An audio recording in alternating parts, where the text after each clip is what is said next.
தென்காட்சியில் நடந்து கொண்டிருக்கும் இந்த கூட்டத்திற்கு வரவேற்புரை வழங்கி இருக்கக்கூடிய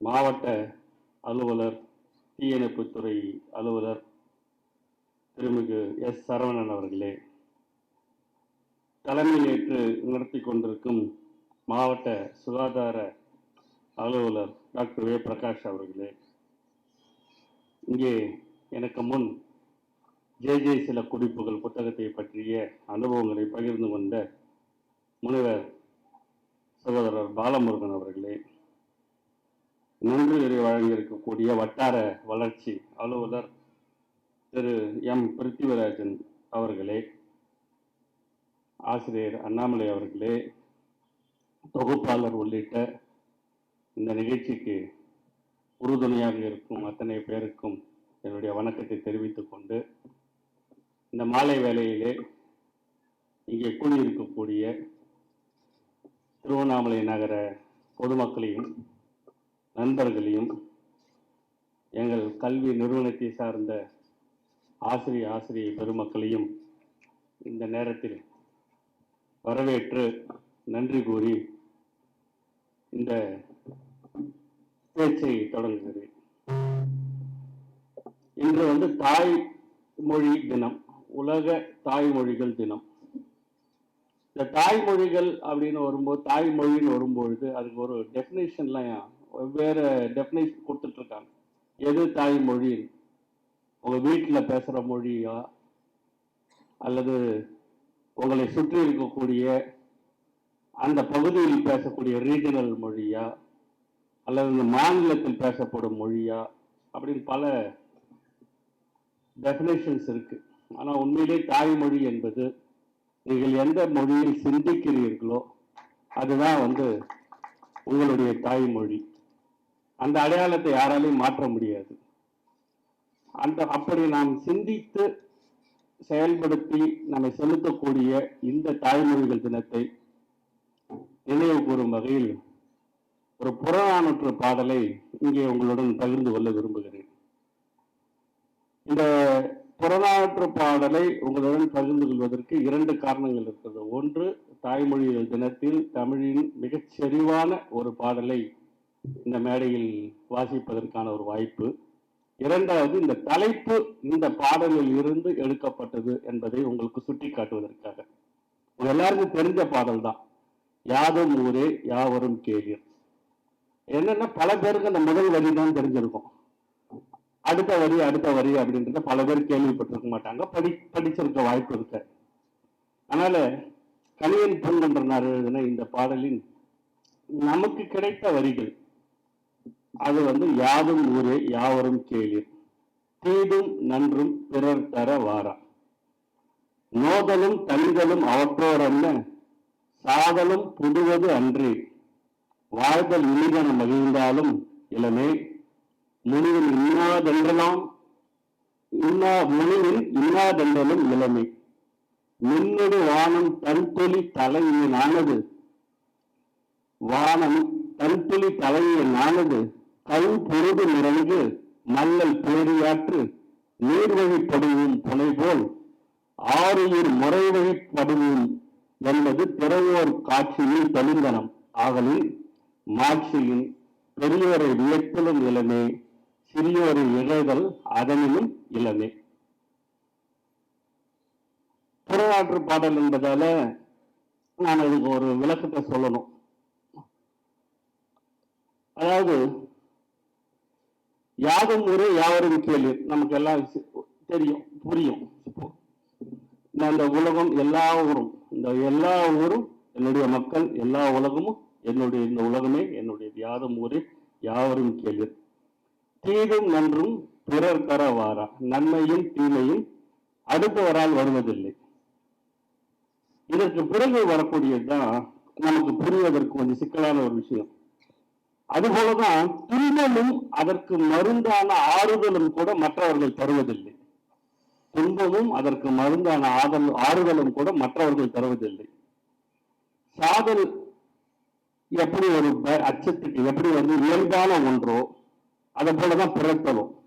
பிறக்கிறது இயல்பு, இயற்கையின் வழி. சாதலும் இயற்கையின் முடிவு. வாழ்தலை இனிது என்று நம்பி மயக்கம் நம்ம வாழறதுக்கு காலத்துல இது ரொம்ப அனுபவிச்சு ஆஹா இதுதான் ரொம்ப இனிமையான ஒரு விஷயம்னு நினைச்சு அதுல மயக்கமுற்று இருந்தால் மரணம் வரும்போது அது மிகுந்த துன்பமாக இருக்கும்.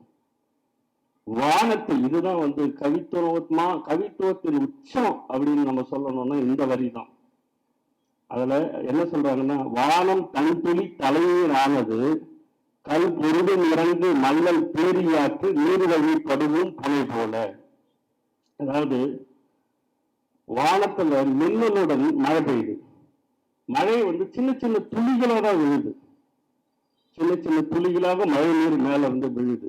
ஆனா அந்த சின்ன சின்ன மழை துளிகள் எல்லாம் ஒன்றாக சேர்ந்து ஒரு ஓடையாக மாறி ஆறாக மாறி அது நீர் செல்லும் பாதையில் இருக்கக்கூடிய கற்களை கூட நகர்த்தி விடுகிறது. எவ்வளவு பெரிய ஊழ்மை பாருங்க. ஒரு சின்ன துளி மழை, இந்த மழைக்கான சக்தி எல்லாம் ஒன்னா சேர்ந்தா ஒரு கற்களை கூட நகர்த்தி விடுகிறது. அது போன்ற இயற்கையின் போக்கை பற்றி பேசக்கூடிய இந்த பாடலை இந்த தாய்மொழி தினத்தில் உங்களுடன் பகிர்ந்து கொள்வதில் இந்த மாதிரியான இந்த பாடலுக்கான வயது என்ன இருக்கும்? ஆய்வாளர்கள் ஆய்வு செய்து சொன்னது வந்து கிட்டத்தட்ட 1ஆம் நூற்றாண்டு, அதாவது 1900 ஆண்டுகளுக்கு முன்பு அப்படின்றது ஆய்வாளர்கள் சொல்வது. இப்போ நமக்கு கிடைக்கக்கூடிய தொல்லியல் சான்றுகளை எல்லாம் பார்க்கும்போது இந்த பாடலின் வயது இன்னும் கூட பின்னால் போகக்கூடிய வாய்ப்புகள் இருக்கிறது. அப்போ ஒரு மொழி இவ்வளவு செறிவாக இவ்வளவு இலக்கணத்துடன் இத்தனை பொறியுடன் இவ்வளவு வாழ்க்கையின் தத்துவத்துடன் ஒரு மொழி விளங்கி இருக்கிறது 2000 ஆண்டுகளுக்கு முன்பால் என்றால், அப்ப அந்த மொழி உண்மையான காலம் எங்க இருக்கும்? அந்த 2000த்துல இருந்து வேற எங்கேயும் நம்ம தேடிட்டு போனோம். அப்ப அந்த மொழியிலேயே அந்த சொற்களை உருவாக்கி ஒவ்வொரு தலைமுறையாக நகர்த்தி நகர்த்தி நகர்த்தி நகர்த்தி ஒரு 2000 ஆண்டுகளுக்கு முன்பு ஒரு இடத்துல ஒரு சமூகம் கொண்டு நிறுத்தி இருக்கிறது. அந்த மொழியை வைத்து அந்த சொல் வளங்களை வைத்து ஒரு புலவன் தன்னுடைய அனுபவத்தை பாடலாக படித்து 2000 ஆண்டுகள் கழித்து நாம இந்த மேடையில் இத்தனை அறிவியல் உபகரணங்களுடன் நாம வந்து ஒரு தமிழ் கவிஞனின் புலமையை பற்றி பேசிக் கொண்டிருக்கிறோம் என்றால் அது தாய்மொழி தமிழின் தனிச்சிறப்பு. அதனால்தான் உன் சீரிழமை திறம் வியந்து செயல் மறந்து வாழ்த்துதுமே.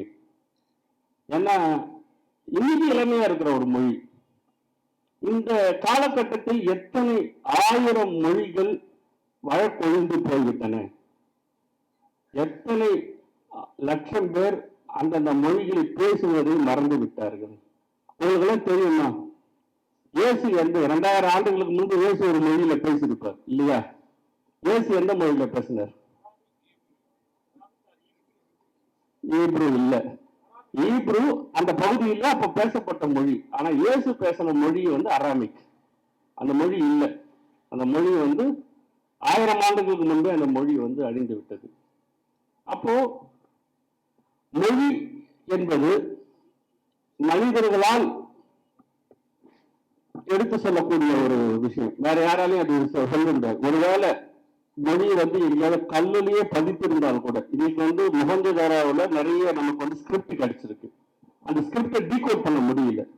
மொஹஞ்சதாரோ ஸ்கிரிப்ட்ல என்ன எழுதியிருக்கு அப்படின்னு நம்மளால டீகோட் பண்ண முடியல. அது ஏதோ ஒரு மொழியில தான் இருக்கும். அது சிம்பாலிக் ரெப்ரசன்டேஷனா இருக்கலாம், அல்லது அது ஒரு லாங்குவேஜ் ரெப்ரசன்டேஷனா இருக்கலாம். ஆனா அதை நம்மளால டீகோட் பண்ண முடியாம இருக்கிறதால அந்த மொழி அழிந்து விட்டது. அதை பேசி பயன்படுத்த மனிதர்கள் இறந்து விட்டார்கள். அதை அடுத்து எடுத்து செல்லக்கூடிய தலைமுறை அங்கே இல்லை. அதனால மொஹஞ்சதாரோவில் இருக்கக்கூடிய அந்த மொழியை, அந்த ரெப்ரசன்டேஷனை மொழி மாற்றி ஆய்வு செய்து மாற்றி மொழி மாற்றம் செய்து அதனுடைய விளக்கத்தை நீங்கள் சொல்வீர்கள் என்றால் அவர்களுக்கு $1 மில்லியன் பரிசளிக்கப்படும் என்று தமிழ்நாட்டு முதலமைச்சர் அறிவிச்சிருக்கிறார். ஏன்னா நமக்கு உறுதியான நம்பிக்கை இருக்கிறது, அந்த மொழியில் திராவிட மொழி குடும்பத்தை சேர்ந்தது, அந்த மொழியில் தமிழிலிருந்து தான் போயிருக்க வேண்டும் என்று தொல்லியல் சான்றுகள் சொல்கின்றன. அப்ப இது போன்ற ஒரு இந்த சூழல், இன்னைக்கு இருக்கக்கூடிய அரசியல் சூழல், இன்னைக்கு வந்து தமிழ்நாட்டின் இது போன்ற ஒரு மொழியை வந்து இத்தனை தலைமுறை வந்து தமிழ்நாடு, தமிழர்கள், தமிழ் சூழல், எவ்வளவு இயற்கை பேரிடர்களுக்கு மத்தியில பல மொழிகள் அழிந்து போவதை பார்த்து கொண்டு இந்த மொழியை இதே இலக்கணத்தோடு இதே சொற்களோடு இந்த நூற்றாண்டில் ஒரு மனிதன் படித்து பொருள் விளக்கி புரிந்து கொள்ளக்கூடிய அளவிற்கு கொண்டு வந்தார்கள். நம்முடைய தலைமுறைக்கு இந்த மொழியின் மீது எவ்வளவு பற்றுதல் வந்திருக்கணும். நம்ம தொடர்ந்து தமிழர்களுக்கு இந்த மொழியை கொண்டு வருவதில், கடத்துவதில் எவ்வளவு ஒரு பெரிய ஆர்வமும் தீரா வேட்கையும் இருந்திருக்க வேண்டும். அதை தக்க வைத்துக் கொள்வதும், அதை பொத்தி பாதுகாத்துக் கொள்வதும், அதை அடுத்த தலைமுறைக்கு கடத்தி செல்வதும், நகர்த்தி செல்வதும் ஏதோ ஆசிரியர்களின் பணி மட்டுமே என்று இருந்து விடாமல், அதை ஒரு பொது சமூகமாக நம்ம எல்லாம் ஒன்னா சேர்ந்து இதை செய்ய வேண்டும், செய்ய வேண்டிய கடமை நமக்கு இருக்கிறது என்பதை உணர்த்ததான் இந்த தாய்மொழி தினமும்.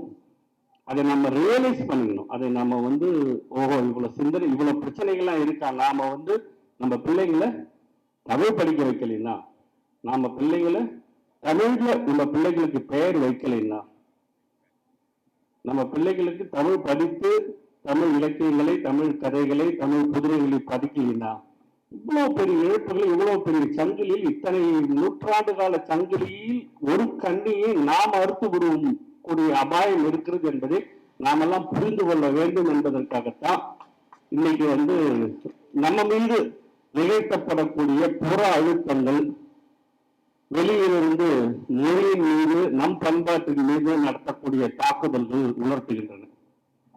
அதனாலதான் இதை பத்தி நான் இந்த புறநானூற்றை படித்துக் கொண்டிருந்த போது பவா என்னை அழைத்து, காரணம் நீங்களும் பேசுறீங்க இந்த கூட்டத்தில், எனக்கு இதுல பெரிய ஆர்வம் இல்லை, வேணாம் பவா அப்படின்னு எவ்வளவு சொன்னாலும், இல்ல நம்ம ஊர்ல நீங்க பேசணும் அப்படின்னு சொல்லி அவர் ஒரு டைட்டில் கொடுங்கன்னு திரு பாலமுருகன் அவர்களை கேட்கும்போது எனக்கு சட்டுன்னு ஞாபகம் வந்தது. இதுதான் தீடும் நன்றும் பிறர் பெற வாரா என்ற இதுல புறநானூற்று பாடலின் 2வது வரியை தான் இதற்கு தலைப்பாக நான் வைத்திருக்கிறேன்.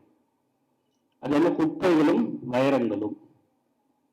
இந்த தீடும் நன்றும் பிறர் பெற வாரா, இது ரெண்டும் எங்கே சந்திக்கிறது என்பதுதான் இந்த சின்ன ஒரு உரை. ஏன்னா இதை வந்து எவ்வளவு முயற்றாலும் இது ஒரு அகாடமிக்கா மாறிவிடக்கூடிய அபாயம் இருக்கிறது. அதனால வந்து ஒரு அகாடமிக்கா இருக்கக்கூடாதுன்றதுக்காக கொஞ்சம் மெனக்கெட்டு இதை கொஞ்சம் ஜனரஞ்சகமா நான் பேசணும்னு நினைக்கிறேன். குப்பைகளும் வைரங்களும். அது என்ன குப்பைகளும் வைரங்களும்? நம்ம எல்லார் கையிலும் ஒரு மொபைல் போன் இருக்கு. ஒண்ணு இல்லை, சில பேர் 2 வச்சுக்கிறாங்க. நான் நேற்று ஒருத்தரை பார்த்தேன், 4 வச்சிருந்தார். 4 மொபைல் போன் கையில வச்சு 4 ஒன்னாவே வச்சுட்டு இருந்தார். அது ஒரு போன்லயே இப்ப 2 சிம் இருக்கு. அந்த ஒரு போன்ல இருக்கிற 2 சிம்லயே வர முடியாத என்ன விஷயம் மீதி இருக்கக்கூடிய 6 சிம்ல வரும்னு தெரியல எனக்கு. ஆனா மனிதர்களுக்கு தேவை இருக்கிறது, மனிதர்களுக்கு விருப்பம் இருக்கிறது, மனிதர்களுக்கு சயின்ஸ், அதாவது எலக்ட்ரானிக் கேஜெட்ஸ் மேல வந்து ஒரு பெரிய தீரா காதல் இருக்கிறது. அப்புறம் எல்லாத்த விட அது நமக்கு கொடுக்கக்கூடிய பல விஷயங்கள். இந்த மொபைல் போன்ல ஒரு நாளைக்கு எத்தனையோ நூற்றுக்கணக்கான அல்லது ஆயிரக்கணக்கான செய்திகள் உங்களை வந்து சேர்கிறது. நீங்க எங்க இருந்தாலும், நீங்க வீட்டில் இருந்தாலும், சமையல் ரூமில் இருந்தாலும், மருத்துவமனையில் இருந்தாலும், உங்கள் பணியிடத்தில் இருந்தாலும், உங்க மொபைல் போனுக்கு ஏதோ ஒரு செய்தி வந்துகிட்டே இருக்கு. அது வந்து குறுஞ்செய்தி அல்ல. நீங்க வந்து சோசியல் மீடியா ஆப் வந்து டவுன்லோட் பண்ணி வச்சிருப்பீங்க. யூடியூப் இல்லாம இருக்காது, யூடியூப் பார்த்துருப்பீங்க. ஃபேஸ்புக் அக்கௌண்ட் இல்லாம இருக்காது. இன்ஸ்டா இப்போ இருக்கக்கூடிய இளைஞர்களுக்கு மிகப்பெரிய ஃபேமஸா இருக்கு. அதுக்கப்புறம் ட்விட்டர்னு ஒரு தளம் இருக்கிறது. இது போன்ற தளங்களில் எல்லாம் இருக்கும்போது நிறைய செய்திகள் வந்து வந்து வந்து குவிந்து கொண்டே இருக்கின்றன. அந்த வந்து குவியக்கூட வாட்ஸ்அப், இந்த வாட்ஸ்அப் என்ற ஒரு மிகப்பெரிய ஒரு, அது வந்து வில்லனா, ஹீரோவா, பூதமா, கடவுளா எதுவுமே தெரியாது. வாட்ஸ்அப்னு ஒண்ணு இருக்கு. ஸோ இதெல்லாம் வந்து இதன் வழியே வரக்கூடிய செய்திகள், அந்த வாட்ஸ்அப்ல காலையில குட் மார்னிங் சொன்னாதான் ஒருத்தனுக்கு விடியும் அவனுக்கு. நீ காலையில நம்ம ஒரு 5000 பேர் குட் மார்னிங் சொல்லிட்டோம், அப்பா இன்னைக்கு அவங்களெல்லாம் நாள் விடிஞ்சிடும். ஒரு குட் மார்னிங் சொல்லலைன்னா மற்றவங்களுக்கு நாள் விடியாதுன்னு உறுதியாக நம்புகிறார். காலைல இருந்து அதுக்கு அவங்க தேடி கண்டுபிடிச்சு போடுற படங்கள் இருக்கிறது. அப்புறம் ஆன்மீக குட் மார்னிங் இருக்கு, 4 சாமி படத்தோட போடுவாங்க. அதை ஓபன் பண்ண 4 சாமி படம் வரும். இந்த மாதிரியான குட் மார்னிங் மெசேஜ் வந்து ராத்திரி தூங்கும் போது நள்ளிரவு நண்பா அப்படின்னு ஒரு மெசேஜ் வரும். நம்ம எந்த பிரச்சனை இருப்பனே தெரியாது, நள்ளிரவு நண்பான்னு வரும். இது போன்ற அடிக்ஷனோட இருக்கக்கூடிய இந்த செய்திகளில் எத்தனை செய்திகள் நமக்கு தேவை? நம்ம வந்து சேரக்கூடிய செய்திகளில் எத்தனை செய்திகள் நமக்கு தேவை? அப்படி அப்ப தேவையில்லாத செய்திகள் எல்லாமே குப்பைகள் தான். எல்லாமே குப்பைகள், நம்ம அதை விட்டு வெளியே வந்துடவும் முடியாது. ஏனென்றால் அதற்குள் பல வைரங்களும் இருக்கின்றன. அப்போ அந்த வைரங்களை நம்ம தேட வேண்டிய ஒரு தேடக்கூட வேண்டியதில்லை. எது குப்பை அப்படின்னு தெரிஞ்சுக்கிட்டாலே போதும். மீதி இருக்கிறது அது வைரமோ தங்கமோ வைடூரியமோ அது அப்படியே நிற்கும், நம்ம நினைவில் நிற்கும். என்னைக்கா இருந்தாலும் அது ஒரு எலக்ட்ரானிக் பதிவு தானே, ஒரு மெமரி சிப்ல இருக்கக்கூடிய ஒரு பதிவு, அது போயிடும். நம்ம மனசுல என்ன ஏற்றிக்கிறோம், இதுதான் ரொம்ப முக்கியம். இந்த சோசியல் மீடியாவால என்னென்னலாம் நமக்கு கிடைக்குது அப்படின்றத நம்ம பார்க்கிறோம். இதோட முக்கியமான பலன் நாலேஜ். சந்தேகமே இல்லாமல் நம்முடைய அறிவு தேடலின் மிக முக்கியமான ஒரு விஷயமாக, முக்கியமான ஒரு தளமாக சோசியல் மீடியா இருக்கிறது. நீங்க எந்த சோசியல் மீடியாவில் இருக்கீங்க, நீங்க யாரை ஃபாலோ பண்றீங்க, நீங்க எது தொடர்பா போய் அழுத்துறீங்க அப்படின்றத வச்சுதான் அது இருக்கு. உதாரணத்துக்கு ஃபேஸ்புக்ல நீங்க வந்து எல்லாமே இப்ப இன்னைக்கு இருக்கக்கூடிய எல்லா சோசியல் மீடியாவுமே including YouTube, Facebook, Twitter, Insta எல்லாமே ஆர்டிபிஷியல் இன்டெலிஜென்ஸ் தளத்துல தான் வேலை செய்யுது. நீங்க ஃபேஸ்புக்ல போய் அந்த நடிகருக்கு இவ்வளவு சொத்தா அப்படின்னு ஒண்ணு வரும். அவன் நடிகர் எவ்வளவுதான் சொத்துக்குது நீங்க ஒரு தடவை அழுத்திட்டீங்கன்னு வச்சுக்கோங்க, அடுத்தது எல்லா நடிகைகளுக்கு சொத்துக்கள் இருக்கிற எல்லா விஷயமும் உங்களுக்கு தேடி வந்துட்டே இருக்கும். அது அந்த ஆர்டிபிஷியல் இன்டெலிஜென்ஸ் பண்ணுது. நீங்க அழுத்தாத வரைக்கும் அதை அந்த உங்களை கடந்து போயிருக்கும். யாருக்கு எவ்வளவு சொத்து இருக்கோ நமக்கு என்ன பண்ணும், நம்ம என்ன பண்ண போறதை வச்சு அதை தெரிஞ்சுக்கிறதுல என்ன ஆர்வம், கிசுகிசுவாது பரவாயில்ல ஒரு ஆர்வம் இல்ல, அது மனிதனுக்கு இயல்பு. கிசுகிசு எல்லாம் சொத்து விவகாரம் இருக்கு நமக்கு. ஆனா அது பேஸ்புக்ல வரும். அதுக்கு காரணம் அவன் சொல்ற நியூஸ் எல்லாம் உண்மை இல்லை, அவன் அடிச்சு விட்டுருக்கான். நம்மள இந்த கிளிக் பைட்னு சொல்லுவாங்க. நீ ஒரு தடவை அந்த அந்த கண்ணி பைட்னா அது மீனுக்கு போடக்கூடிய தூண்டில், அந்த கிளிக் பைட் நீ கிளிக் பண்ணினா அந்த தூண்டில் நீ மாட்டிக்கிட்ட, அதுக்கப்புறம் அது தொடர்பான எல்லாமே உங்களுக்கு வரும். அப்ப நீங்க எதை போய் டச் பண்றீங்க அப்படின்றதுதான் வந்து என்ன உங்களுக்கு தேவை, எந்த இடத்துல தேவையில்லை நீங்க விலைக்கு நிற்கிற அந்த லைன், அந்த கோடு வந்து நீங்க தான் வரையறீங்க. உங்களுக்கு வாட்ஸ்அப்போ யூடியூபோ மற்ற சோசியல் மீடியாவோ உங்களை கெடுக்கல. அந்த இடத்துக்குள்ள இருக்கக்கூடிய செய்திகளில் எது உங்களை வந்து அடைய வேண்டும் என்பதை நீங்கள் தான் தேர்வு செய்து கொள்கிறீர்கள். இந்த தெளிவு நமக்கு இல்லை. முக்கியமா வீட்டில் இருக்கக்கூடிய லேடிஸ்க்கு இல்லை. ஏன்னா அவர்களுக்கு பொழுது போகணும், அல்லது அவர்களுக்கு இது போன்ற விஷயங்களோட சுவாரஸ்யம் உண்டு.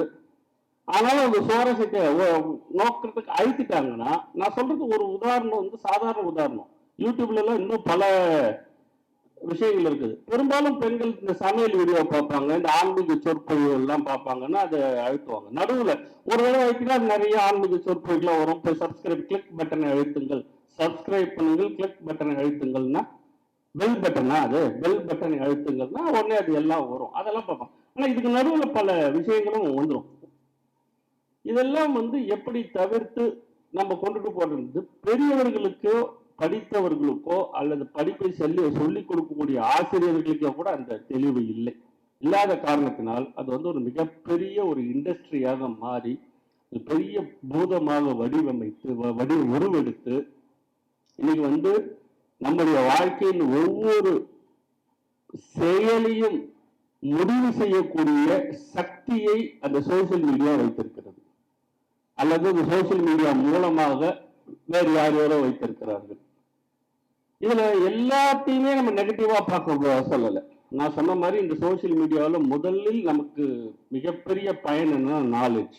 நான் கல்லூரியில் என்னுடைய படிப்பில் அல்லது நான் தொடர்ந்து புத்தகங்கள் வாசித்துக் கொண்டிருக்கிறேன். என்னுடைய வாசிப்பில் நான் கற்றுக்கொண்டதை விட மிக அளவுக்கு அதிகமான செய்திகளை, அறிவை நான் சோசியல் மீடியாவில் கற்றுக்கிட்டேன். அதாவது இந்த கடந்த ஒரு 15 ஆண்டுகளில் நான் கற்றுக்கொண்டது என் வாழ்நாளில் நான் படித்ததை விட மிக அதிகம். அது எல்லாமே எனக்கு சோசியல் மீடியாவில் கிடைச்சது. சுலபமாக, மிக சுலபமாக நம்ம அதை போய் சேர முடியும். So knowledge. ரெண்டாவது செய்தி. மிக வேகமாக இன்னைக்கு உலகத்திலேயே செய்தி சென்று அடையக்கூடிய அந்த வாகனம் என்பது சோசியல் மீடியா. முன்னெல்லாம் என்டிடிவி, நியூஸ் 18 அந்த மாதிரியான விஷயங்கள்லாம் சொல்லுவாங்க. அப்புறம் பிரேக்கிங் நியூஸ் ஒன்று போடுவாங்க டிவியில். அந்த பிரேக்கிங் நியூஸ்னா என்னன்னா, உடனே உங்களுக்கு நான் அந்த செய்தியை சொல்றேன் பாருங்க, பிரேக் பண்ணி ஏதோ ஒரு விஷயம் நடந்துட்டு இருக்கு, அதை நான் பிரேக் பண்ணி முக்கியமான விஷயத்தை நான் உங்களுக்கு சொல்றேன், பிரேக்கிங் நியூஸ் அப்படின்னு போடுவாங்க. அது வழியா தான் நம்ம பல விஷயங்களை தெரிஞ்சுக்கிட்டோம். முதல்ல வானொலி, அப்புறம் தொலைக்காட்சி, அப்புறம் செய்திகள் பிரேக்கிங் நியூஸ் மாதிரி எல்லாவற்றையும் இந்த சோசியல் மீடியா எடுத்துருச்சு. இப்ப நமக்கு முதல்ல செய்தி எந்த தளத்துல வருதுன்னா நம்ம சோசியல் மீடியா மூலமா தான் முதல்ல வருது. அது அது என்ன நடந்ததுன்னு நம்ம தெரிஞ்சுக்கிறதுக்குள்ள ஒரு 100 யூடியூபர் போட்டிருப்பாங்க. அதை விதவிதமா இன்டர்பிரேட் பண்ணியிருப்பான். விதவிதமா இன்டர்பிரேட் பண்ணி, உதாரணத்துக்கு நம்ம ஊர்ல ஒரு மழையில மண் சரிந்து ஒரு வீடு ஒரு 5 பேர் நம்ம உயிர்களை பறிகொடுத்தோம். அந்த ஒரு விஷயத்தை மட்டும் நீங்க தேடி திருவண்ணாமலை நிலச்சரிவு, மண் சரிவு, மலையில் விபத்து அப்படின்னு ஒரு கீழே போட்டு யூடியூப்ல பாருங்க, 1500 பேர் மரணம், 400 வீடுகள் இருந்த இடமே தெரியவில்லை, இப்படிலாம் இருக்கும் அதுல. ஏன்னா அந்த செய்தி வந்த உடனே அந்த செய்தியை எடுத்து பரபரப்பாக்கி அதன் மூலமாக பல கிளிக்ல வைத்து பல பேரை ஷேர் பண்ண வச்சு அதன் மூலமா நிறைய பார்வையாளர்களை அடைந்து ஒரு ரெவன்யூ பார்க்கணும். இது ஒரு மிகப்பெரிய அது அதர் சைட் ஆஃப் த விஷயம். ரெண்டாவது நாலேஜ், செய்தி. அடுத்தது உலக சூழல். நீங்க உலகத்துல எல்லா சூழலும், எல்லா இடமும், உதாரணத்துக்கு மிக அண்மையில் ஒரு மிகப்பெரிய பேரழிவு, இன படுகொலை நடந்தது பாலஸ்தீன்ல. ஒரு மொத்தமாக உலகமே மௌனமாக வேடிக்கை பார்க்க வைத்து ஒரு 150 நாட்கள் மிகப்பெரிய இனப்படுகொலை நடந்தது. அத உலகத்துக்கு வேற எந்த செய்தி நிறுவனமும் கொண்டு போய் சேர்க்கக்கூடிய துணிச்சல் எந்த செய்தி நிறுவனத்துக்குமே இல்லை. காரணம், அந்த செய்தி நிறுவனங்கள் எதுவுமே பாதிக்கப்பட்டவர்களுடைய, பாதிக்கப்படுபவர்களுடைய, பாலஸ்தீனிய மக்களுடைய கட்டுப்பாட்டில் இல்லை. எல்லாமே அவர்கள் எதிர் அணியுடைய, எதிர் தரப்புடைய கட்டுப்பாட்டில் இருக்கிறதால நிச்சயமா எந்த செய்தி வந்திருக்காது. சோசியல் மீடியான்னு ஒண்ணு இருந்ததால நமக்கு அது எல்லாம் தெரிய வந்தது. அப்படி தெரிய வந்ததால உலகின் பல்வேறு நாடுகளில் இருக்கக்கூடிய மக்கள், பொது சமூகத்தின் மனசாட்சி நம்மை உறுத்திச்சு, நம்ம தான் போராடணும். இந்த அழுத்தம்லாம் சேர்ந்துதான் 180 நாளாவது இருந்து மீதி இருக்கிறவங்கள விட்டு அதை அடுத்த நிறுத்த வச்சது. அப்போ செய்திகளை கொண்டு சேர்ப்பதற்கு இது ஒரு மிக முக்கியமான தளமாக இருக்கிறது. அப்புறம் உண்மையிலேயே தரமான நகைச்சுவை வேணும்னா இப்போ சோசியல் மீடியாவுக்கு தான் போகணும். தரமான நகைச்சுவை. நீங்க அதுலயே ஒரு அபத்தமான சிரிங்கன்னு ஒருத்தர் பேசுறாரு, அந்த மாதிரியான அபத்தமான நகைச்சுவையை வச்சு கூட நம்ம நிறைய காமெடிகள்லாம் வருது. ஆனா உண்மையே தரமான நகைச்சுவைகளுக்கும் அந்த சோசியல் மீடியாவில் அது ஒரு சின்ன ஒரு ரிலீஃப் இருக்கு. நான் அண்மையில் பார்க்கிறது இந்த பரிதாபங்கள், கோபி சாகர் நான் ரொம்ப ரசிச்சு பார்ப்பேன். நான் எனக்கு அது ரொம்ப பிடிச்சிருக்கு. எனக்கு அந்த கரண்ட் இஷ்யூ எடுத்து அதை ஒரு நையாண்டியோட, அதை ஒரு மிக உயர்ந்த ஒரு ஒரு ஒரு என்ன சொல்றது, ஒரு கிளீஷே இல்லாத ஒரு ரைட்டிங்ல கொடுக்கக்கூடிய அந்த விஷயம் எனக்கு ரொம்ப பிடிச்சிருக்கு. ரொம்ப சாதாரணமா ஒரு பையன் என்ன பண்ணா, சில வருஷத்துக்கு முன்னாடி கெட் வெல் சூன் கான்ட்ராக்டர் நேசமணி அப்படின்னு ஒன்று போட்டான். சும்மா அவன் சும்மா கேஷுவலா போட்டான். அவன் வந்து என்ன பண்ணியிருக்கான், அவன் வந்து ஒரு படம் பார்த்துன்னு இருக்கான். அதுல வந்து இந்த என்ன படம், சூர்யா விஜய் இருக்கிற படம், அதுல வந்து வடிவேலு பெயிண்ட் கான்ட்ராக்டர், அந்த இவங்கள வச்சு ஒரு வடிவேலு தலைமையில சுத்தி விழுந்துரும். ஸோ அவர் வந்து பெயிண்ட் கான்ட்ராக்டர், அவர் பேர் கான்ட்ராக்டர் நேசமணி அந்த படத்துல. ஸோ இவன் அந்த பாட்டை என்ன பண்ண ஹேஷ்டேக் போட்டு கெட் வெல் சூன் கான்ட்ராக்டர் நேசமணின்னு போட்டு அவன் தூங்க போயிட்டான். மறுநாள் காலையில பார்த்தா இந்த உலகமே கான்ட்ராக்டர் நேசமணி தேடிட்டு இருக்கு. ட்ரெண்ட் ஆயிடுச்சு. இந்தியாவில் இல்ல, உலகத்துல ட்ரெண்ட் ஆயிடுச்சு. உலகத்துல இருக்கிற எல்லாரும் கொரியாக்காரன் கேட்கிறான், ஆஸ்திரேலியாக்காரன் கேட்கிறான், யார் இந்த கான்ட்ராக்டர் நேசமணி, அவர் இந்தியாவை அவர் தான் கட்டி எழுப்பினாரா, அவர் என்னாச்சு அப்படின்னு எல்லாம் தேடுறானுங்க. அவங்களும் யாரு சொல்றது, இது ஒரு சினிமாவில் நடக்கக்கூடிய ஒரு சின்ன காட்சி தான், அது ஒரு நகைச்சுவை விட்டுதான் யார் போய் சொல்றது, இந்த உலகமே என்ன. இது சமூக வலைதளத்தில் ஒரு நகைச்சுவை செய்யக்கூடிய மாயாஜாலம். இது போன்ற ஒரு விஷயங்களும் அதுல இருக்கு. ஆனா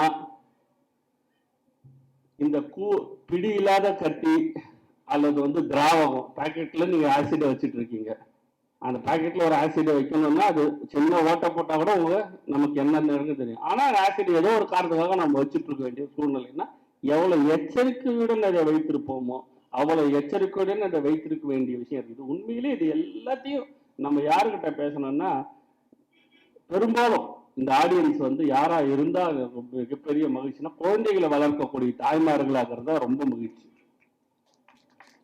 ஏன்னா இந்த இந்த விஷயம் வந்து அவங்க இப்ப தாய்மார்கள் தான் நம்ம பெரிய விஷயம் இல்ல, எல்லா சின்ன சின்ன பொண்ணுக்கு தானே 26, 27, 28 வயசு பொண்ணுக்கு தானே இப்போ கையில வச்சு அப்படி மடியில வச்சு எடுத்துன்னு வந்து வீட்டு வாசல்ல உட்கார வச்சு அந்த கிண்ணத்துல வச்சுக்கிட்டு நம்ம அம்மாக்கள் நம்ம ஊட்டுவாங்க, இல்ல ஊட்டுறதெல்லாம் நம்ம பார்த்துருக்குறோம். வீடு எப்ப எந்த தெருவை போனாலும் 4 அம்மாக்கள் வெளியே நின்றுட்டு ஊட்டிட்டு இருப்பாங்க. அந்த காட்சியை பார்த்துதான் நாம எல்லாம் வளர்ந்தோம்.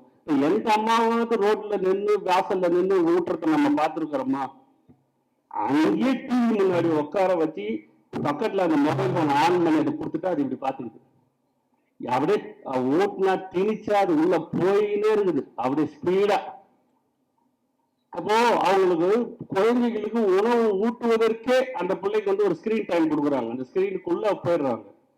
எந்த வயதில் காட்சி பதிவை பார்க்க கூடாதோ, எந்த வயதுல வந்து காட்சி படிமங்களை பார்க்க கூடாதோ அந்த வயதுல அதை கொடுக்குறோம். ஏன்னா பிள்ளைங்களுக்கு உலகத்தை பத்தி தெரியாது. பிள்ளைங்களுக்கு அந்த வயசுல ஒரு பாம்பு வீட்டுக்குள்ள வந்து அது பாம்பு அபாயம், அது கடிச்சா நம்ம இறந்துருவோம், இல்ல யாரும் கடிச்சாலும் அது டேஞ்சர்னு தெரியாது. அந்த பாம்பு ஓடி போய் அது கையில தூக்கும். அதுதான், ஏன்னா அதுக்கு தெரியாது. அந்த வயதில் நம்ம வந்து ஒன்னொன்னா லாஜிக்கல் ரீசனிங்கோட உலகத்தை, சூழலை, உயிரினங்களை, உறவுகளை புரிந்து கொண்டு கொண்டிருக்கக்கூடிய அந்த வயதில் இதெல்லாம் எதுவுமே இல்லாத ஒரு காட்சி படிமங்களை நம்ம ஸ்கிரீன்ல வச்சு கொடுக்கும் போது அதுல வர கார்ட்டூன் கேரக்டர்கள் பேசுற தமிழ்ல பேசுறது கார்ட்டூன் கேரக்டர், அது என்னன்னா இந்த கன்னியாகுமரி தமிழ்ல பேசுறது நமக்கு கேட்க ரொம்ப தமாஷா இருக்கு. ஆனா அந்த குழந்தைக்கு தமிழ் அதுதான் தோணும். அப்புறம் அந்த தமிழ்ல ரொம்ப பெரிய விஷயங்களா பேசுதுங்க. அந்த கார்ட்டூன் சர்க்கிள் பேசக்கூடிய செய்யக்கூடிய செயல்கள் எல்லாம் உண்மை என்று நம்பி, இதுதான் வாழ்கள் நம்பி இதெல்லாம் இவங்க ரெப்ளிகேட் பண்றாங்க. அது எவ்வளவு பெரிய அந்த மனதில், அந்த மூளையில் அந்த குழந்தைக்கு ஒரு மிகப்பெரிய, ஏன்னா பள்ளிக்கூடம் போனாலும் எல்லாத்தையும் அழிச்சுட்டு புதுசா எழுத வேண்டியது இருக்கு. நீங்க 2 வயசு 3 வயசுல இப்படி எல்லாம் படிச்சு நீங்க சுலபமா ஊட்டிடுறாங்க. ஆனா 3 வயசுல பள்ளிக்கூடம் போனவனே அங்க இருந்து தொடர்ந்து ஃப்ரெஷ்ஷா ஆரம்பிக்க வேண்டியது இருக்கு. அப்ப அந்த மூளை அதெல்லாம் இல்ல, ஏத்துக்கல. ஏன் வந்து அந்த கார்ட்டூன் கேரக்டர், அந்த கேரக்டர் ஏன் வந்து சொல்லல, நம்ம உயரமா, நம்ம குதிக்கலாம். சக்திமானை பார்த்து ஒரு பையன் குதிச்சு செத்து போயிட்டான். ஏன்னா சக்திமான் வந்து காப்பாற்றுவார் அப்படின்னு சொல்லிட்டு மேல வந்து குதிச்சு வட இந்தியாவில் ஒரு பையன் செத்துட்டான். அப்ப அதெல்லாம் உண்மை நம்பக்கூடிய ஒரு விஷயத்தில் அது எல்லாத்தையும் அழிஞ்சிட்டு எழுதக்கூடுமோ, அப்ப எவ்வளவு பெரிய மன அழுத்தம் வந்து அந்த குழந்தைக்கு இருக்கும். அதை நம்ம உணர்வது இல்லை, அதை தூக்கி நம்ம கொடுத்துடுறோம். இப்படி கொண்டு போய் நாம வந்து கொடுத்து இப்படி நம்ம பழக்கம் படுத்திட்டு நாம வாழ்நாள் முழுக்க அல்லது அடுத்த ஒரு 10 வருஷத்துக்கு அந்த பிள்ளையோடைய படிப்பு இல்லை, கவனம் இல்லை, அந்த பையன் நல்லா படிக்கிறான், என் பிள்ளை படிக்க மாட்டான், என் பையன் இந்த வயசுலதான் பேசுது குழந்தைங்க, இந்த வயசுல நான் நல்லா பேசினேன், 5 வயசாச்சு என் பிள்ளை பேசவே இல்லை. இப்படியெல்லாம் கவலைகளை இப்படியெல்லாம் கவலைகளை உருவாக்கி ப்ரொடியூஸ் பண்ணுகிறோம். நம்ம கவலைகளை நாமளே உற்பத்தி செய்து கொள்கிறோம். அதனால அந்த மாதிரியான பெண்கள், குழந்தைகளை வளர்க்கக்கூடிய பெண்களுக்கான உரை இது. அடுத்தது அடிக்ஷன். இன்னைக்கு மருத்துவர்கள் கிட்ட போய் பார்த்தோம்னா, எந்த டாக்டர் கிட்ட பார்த்தாலும், முக்கியமா சைக்கியாட்ரிஸ்ட் கிட்ட பார்த்தாலும், அவர்கள் சொல்வது என்னன்னா, எனக்கு வர கேஸ்ல 10ல் 6ல இருந்து 7 கேஸ் வந்து இந்த சோசியல் மீடியாவால பிரச்சனைகளை உருவாக்கிட்டு வர கேஸ் தான். நான் சொல்ற மாதிரி மன அழுத்தம்லாம் வேற.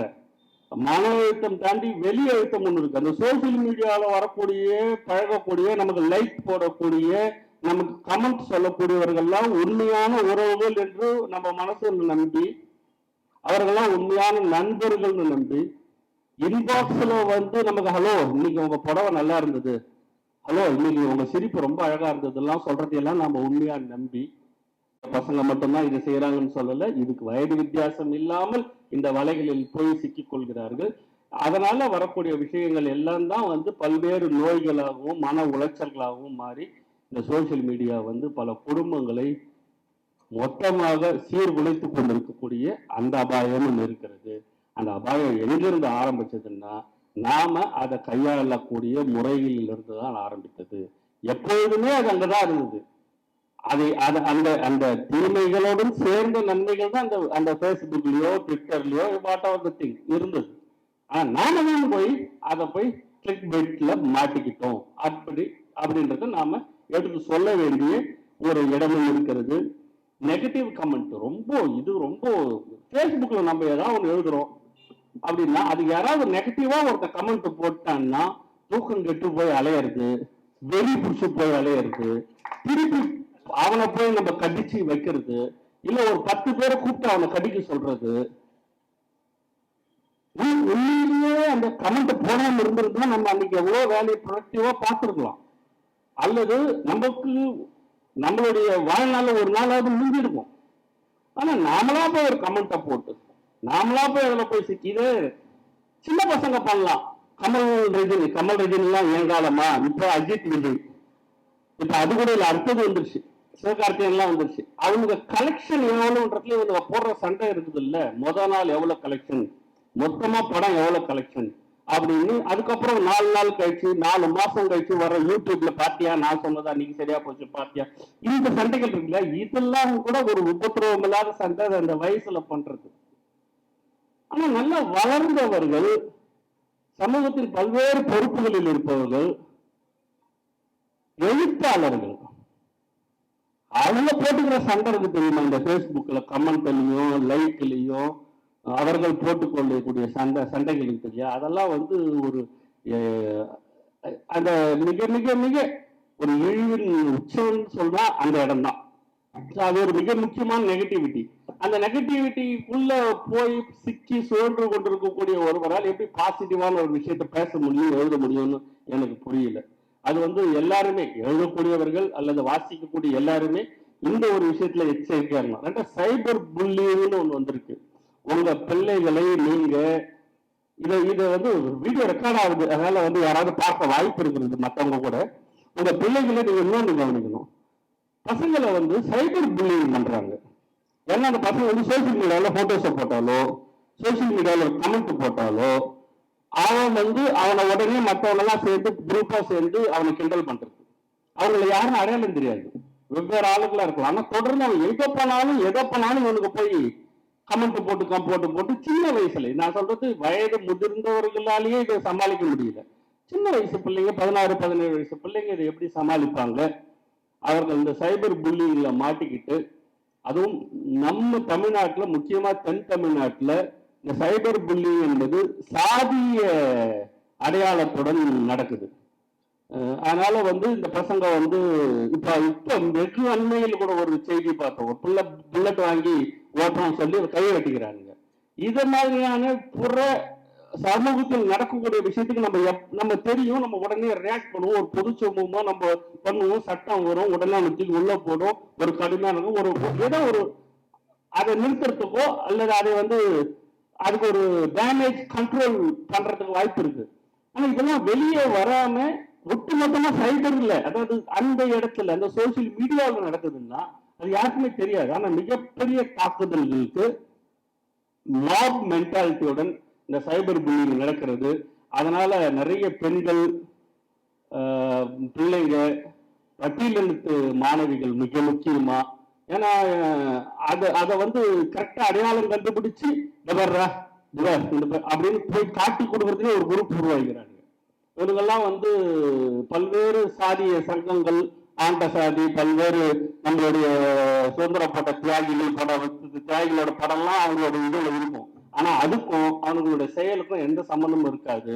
இந்த மாதிரியான விஷயங்களும் முக்கியமா நடக்கிறது. ஆனா நம்ம பிள்ளைங்க 16, 17 வயசு டீனேஜில் இருக்கிற பிள்ளைங்க மன அழுத்தத்துடன் இருந்தா நம்ம முதல்ல செக் பண்ண வேண்டியது அவங்க உடலை அல்ல, அவங்க போனு. அவங்க போன்ல தான் அவங்களுக்கான எல்லா பிரச்சனைகளும் வந்து குவிகிறது. சைபர் புல்லிங் மிக முக்கியமான விஷயமா இருக்கிறது. அடுத்தது ஐடென்டிட்டி தெஃப்ட். நம்மளுடைய ஐடென்டிட்டியை வச்சு திருடுறது. அது ஒரு நேரடியாக திருடுறாங்க. ஏன் ஐடென்டிட்டி வச்சு நிறைய பேருக்கு காசு வாங்கிட்டாங்க. ரொம்ப கஷ்டத்துல இருக்கான், உடனடியா எனக்கு நீங்க பணம் அனுப்புனா அனுப்பிச்சுக்கிறான். ஒருத்தன் வந்து சார் நான் 2000 ரூபாய் அனுப்பிச்சுக்கிறேன். நான் கிடையாண்டா ஒரு முட்டாளா, அறிவில்லையாடா, 2000 ரூபாய் அனுப்புறியாடா அப்படின்னு. அப்படி இல்லைங்க சார், எனக்கு தெரியும் போலிதான், ஆனாலும் சார் பேருக்கு ஒரு 2000 அனுப்புற சான்ஸ் கிடைச்சது இல்லை. ஏய் என்ன சென்டிமெண்டா நெஞ்ச நக்கறடா நீ, திட்டி அவனை. இது ஒரு விஷயம். இருந்தாலும் இன்னொன்று வந்து நம்மளுடைய ஐடென்டிட்டி, நம்மளுடைய படங்களை, நம்மளுடைய ப்ரொஃபைல் பிக்சர்ஸை எடுத்து வெவ்வேறு தளங்களில் வெவ்வேறு இடங்களில் யூஸ் பண்றது. முக்கியமாக குழந்தைகளுடைய படங்கள் நாம உற்சாகமா பிறந்தநாள் படங்களை போடுறோம் சோசியல் மீடியாவில், குழந்தைகளோட பிறந்தநாள் படத்தை போடுறோம். அந்த குழந்தைகளோட படத்தை எடுத்து அதை எடுத்துட்டு போய் வேற ஒரு சைல்ட் போர்ன் சைட்ல போட்டு விற்கிறதுக்கும் பயன்படுத்துறதுக்குமான ஒரு வாய்ப்பை இந்த தளங்கள் உருவாக்கி தருகின்றன. அதெல்லாம் நம்ம வந்து பெருசா மனசில் எடுத்துக்கணும். நம்ம மறுபடியும் சொல்ல வேண்டியது என்றால், பெண் உடல் என்பது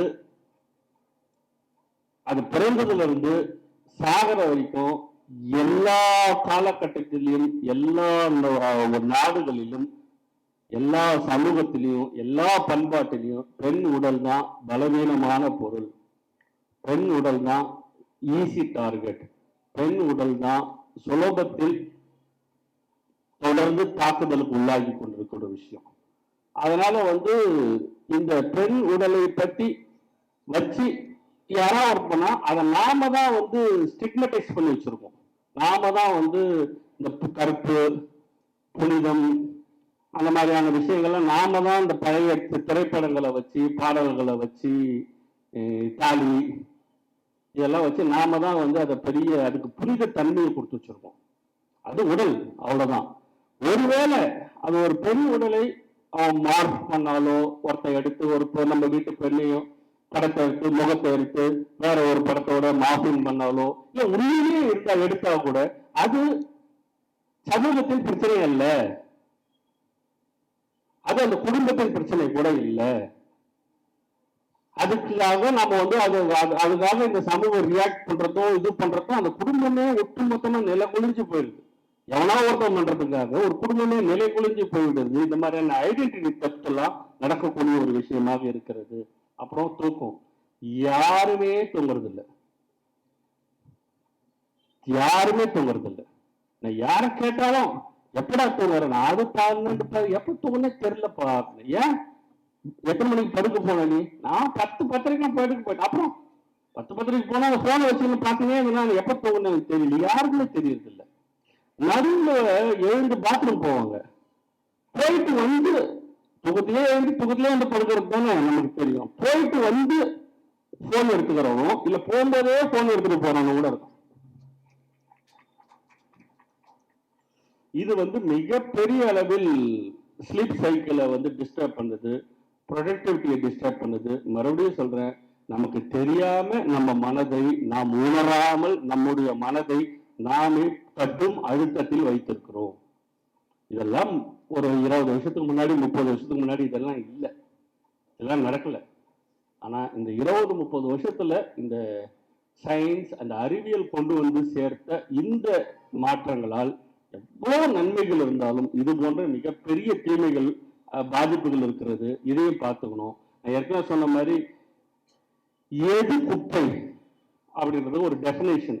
எல்லாருக்கும் அவங்களுக்கு சில பேருக்கு பிடிக்கும் பார்க்கறதுக்கு, சில பேருக்கு வந்து இந்த போனோ ஆபாச படங்கள் பார்க்கறதுக்கு பிடிக்கும். அதுக்கு ஒரு டைம் இருக்கு, அவன் பார்த்துட்டு போறான். அதெல்லாம் இனிமே இதுதான் உலகம், எல்லாம் கையில கிடைக்குது. தேடி கண்டுபிடிச்சி புத்தகத்தை வாங்கி எவனோ ஒரு ஃப்ரெண்டு வாங்கி வச்சிருப்பான், டேடி அவன் கதாடான்னு எல்லாம் 4-5 பேர் ரகசியமா பேசி அவன் வீட்டுக்கு ஞாயிற்றுக்கிழமை போய் அவனை பிடிச்சி அந்த புத்தகத்தை காட்டுறான்னு சொல்லி அப்படி படத்தை பார்த்த காலெல்லாம் இல்லை. இப்போ உன் போன்ல எல்லாமே கிடைக்கும். ஒரு போன்ல அந்த போன் குழந்தை கிட்ட இருக்கு, அது ரொம்ப முக்கிய விஷயம். அந்த போன் குழந்தை கிட்ட இருக்கு, குழந்தைங்க கையில இருக்கிற போன்லயும் அது கிடைக்குது.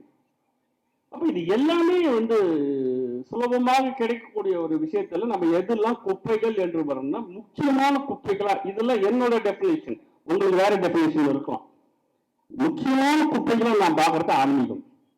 எனக்கு ஆன்மீகத்து மேல எந்த அவர்ஷனும் கிடையாது. ஆனா எப்படிதான் சாமி கும்பிட்டாங்கன்னு பார்த்தா உலகத்துல சாமி தோன்ற நாள்ல இருந்து எவனும் எப்படி சாமி கும்பிட்டதில்லை. இவனுங்க சாமி கும்பிடுற மாதிரி இந்த ஆன்மீகவாதிகள் சாமி, இந்த சோசியல் மீடியால கடவுளை சாமி கும்பிடுற மாதிரி உலகத்துல எவரும் சாமி கும்பிட்டதில்லை. அப்படி சாமி கும்பிடுறாங்க. என்னென்னமோ கடவுளை இங்க இருந்து சாமி மூஞ்சி எடுத்து போய் அந்த சாமி மூஞ்சில கட் பண்ணி ஒன்னு கிரியேட் பண்ணி புது சாமி இவனே உருவாக்குறான். அப்படின்னா இவன் தானே கடவுள். இது வரைக்கும் இல்லாத கடவுளை இவனே அவனை உருவாக்குறான். ஆனா விநாயகர் வீணை வச்சுக்கிறாரு. எனக்கு இன்னும் விநாயகருக்கு வீணை இருக்காது, சரஸ்வதிக்கு தானே வீணை இருக்கும். நமக்கு என்ன வந்து ஒரு நாள் என் ஒய்ஃப் கேட்டு விநாயகருக்கு, அது என் ஒய்ஃப் சொல்லிச்சு அது புது விநாயகர், அது அவர் வந்து வீணையோட தான் வருவாரு அப்படின்னு. அப்போ இது போன்ற ஆன்மீகங்கள் வந்து கொடுக்கக்கூடியதுதான் அதிகமான குப்பைகள். அது வந்து உபத்திரவமா அதை நம்புறவனுக்கு நம்ம நாராயணன், அது ஓகே ஃபைன். ஆனா உபத்திரவமான குப்பைமா, உதவியான குப்பையா, அது என்ன உபத்திரவமா அப்படின்னா அதை டிஃபைன் பண்ண முடியாது. கும்பமேளான்னு ஒண்ணு நடக்குது, கும்பமேளான்னு ஒண்ணு நடக்குது.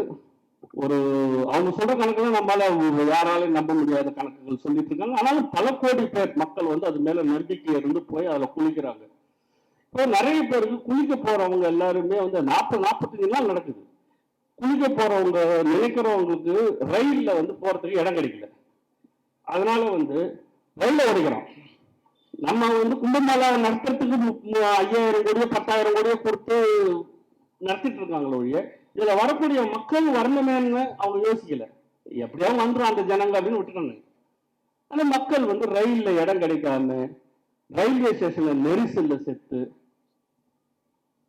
ரயில்ல இதுவெல்லாம் எடுத்து உடைச்சி, இது இவ்வளவு பாடுபட்டு வந்து அங்க குளிக்கும் போது அந்த குளிக்கிற அந்த தண்ணீரை பார்த்தா நம்ம வந்து மனிதனாக ஒரு வாழறதுக்கு தகுதியா அப்படின்னு யோசிக்கிற அளவுக்கு இருக்கக்கூடிய விஷயம். ஆனா சோசியல் மீடியா ஒரு ரிலீஃப் கொடுத்துருச்சு இருக்கு.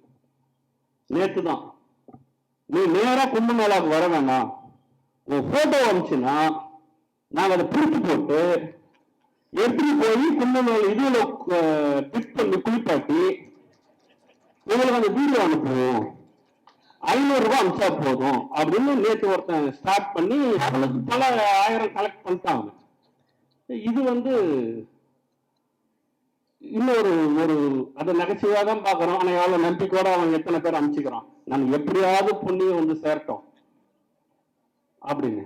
ஒருத்தன் போனை நினைச்சு குளிச்சுட்டு போன் எடுத்து வந்து போனை நினைச்சு குளிப்பாட்டுறோம். ஏன்னா அதெல்லாம் அது வழியா நிறைய பாவங்களை பண்ணிட்டான்னா அதுல உள்ள பாவங்கள் தான் போட்டமே பாவம்.